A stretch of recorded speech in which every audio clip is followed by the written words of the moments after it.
Right. Yes, and time and again, this has had a very deleterious effect on our ability to do long-term projects, expensive projects, and our local firms actually have to build into their bidding process these potential government-related overruns.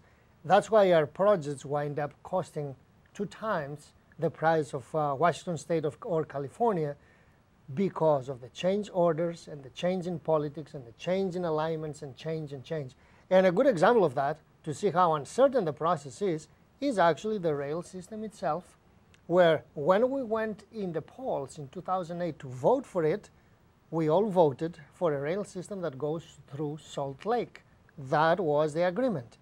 And then a couple of months after the vote, the council passes another vote, and the rail goes back, they say, to the airport alignment, where it had an additional difficulty with the runway. And now they issue an FEIS, and actually the runway incursion cost is not fully accounted for.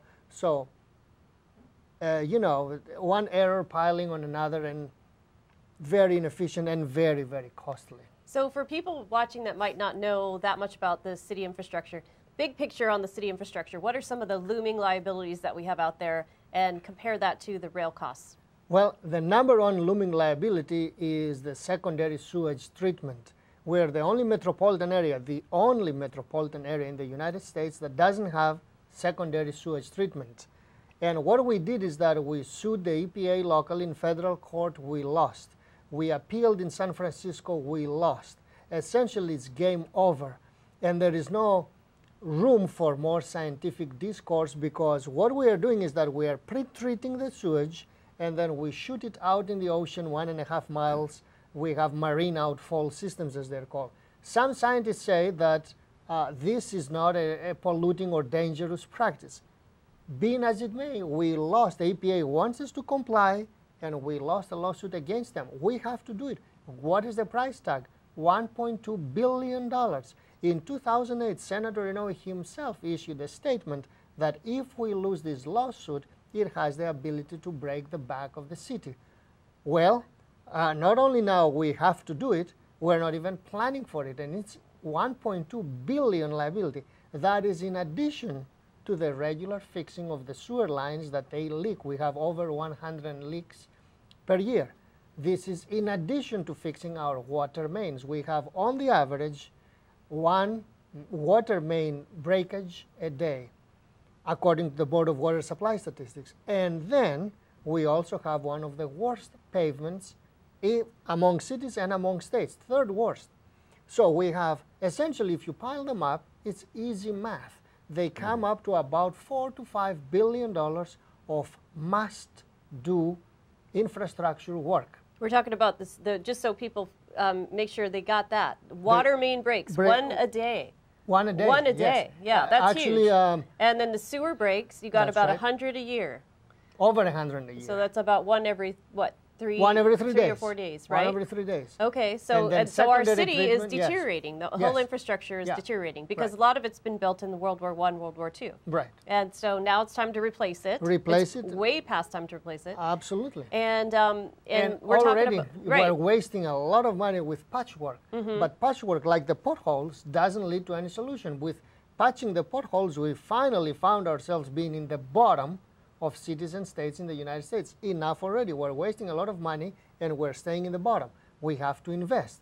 Well, that's the priorities. That's why essentially the mayor's election is about priorities, is not really about the rail.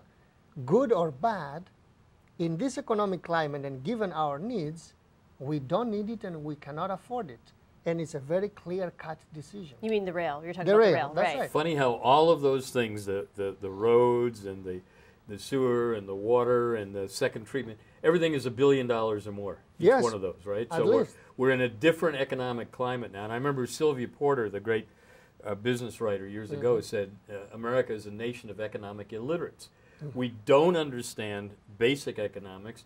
We allow politicians to tell us, oh, don't worry about it. We'll have the money for that. We'll get this. And yet even this additional tax, the surcharge on the general excise tax, we find out now that it's been declining, and we don't have the money to take care of things. But we do have money to take care of the the PR firms and the architects and the engineers so far. Yeah, obviously, right? but it's still all our taxes. That's right. That's what we need to understand, that it's the same money we're talking about. I mean, we are milking ourselves through taxes, and maybe we're lucky enough over 10, 20 years to extract $4 billion out of this economy to either do sewer, water, roads, or the rail. There is no $4 billion here and $4 billion there. This economy is simply too small to support $8 billion taxation on public projects. And the rail is not really the #1 priority. I mean, once your streets are leaking sewage and water, and they are pothole ridden, the priority is obvious. And nobody can tell us that we're collecting enough money already to fix them. No, we're collecting enough money already to patch them. There is no special sewer fund for secondary sewage treatment. Where is the $1.2 billion going to come from? Well, and look at the money that, all of us pay in our high gasoline taxes. They go into the highway fund. It's supposed to be used for highway reconstruction, new highways and all that. It was rated by the state legislature. It was rated by the city. So we don't have that money, and yet we still have the needs. And it's just amazing. Those people that say, we don't want any more highways, we want this or that or something else, and we're not getting anything. Right. And I think part of the problem, too, is with the politicians. They like to be at ribbon cutting for new things. And it's not glamorous or sexy to fill the potholes or, or to do the things properly. And yet, that's what the people want. They want the basic infrastructure. And as I say, for a community and for a business community, you need that as well. Absolutely. And that's the essential foundation. You cannot build brand new systems in a city that the basic infrastructure is crumbling. That's why it's about priorities. And it's about, quit the politics, face reality, and work on it. You can make a comparison. The hotel industry, years ago, were told by outside people, they were told by their own surveys, the hotels are getting a little old, they're out of date, so they went into massive renovations, hundreds of millions of dollars to spruce up, to add electronically, improvements in technology and all of that things. But we haven't done that as a city and as a state, and that's, I think, part of the problem. And the other thing is when private sector has to do it, boy, their timeline is a lot shorter. They can do it in our lifetime, right? Yep. They have to, because it's their business.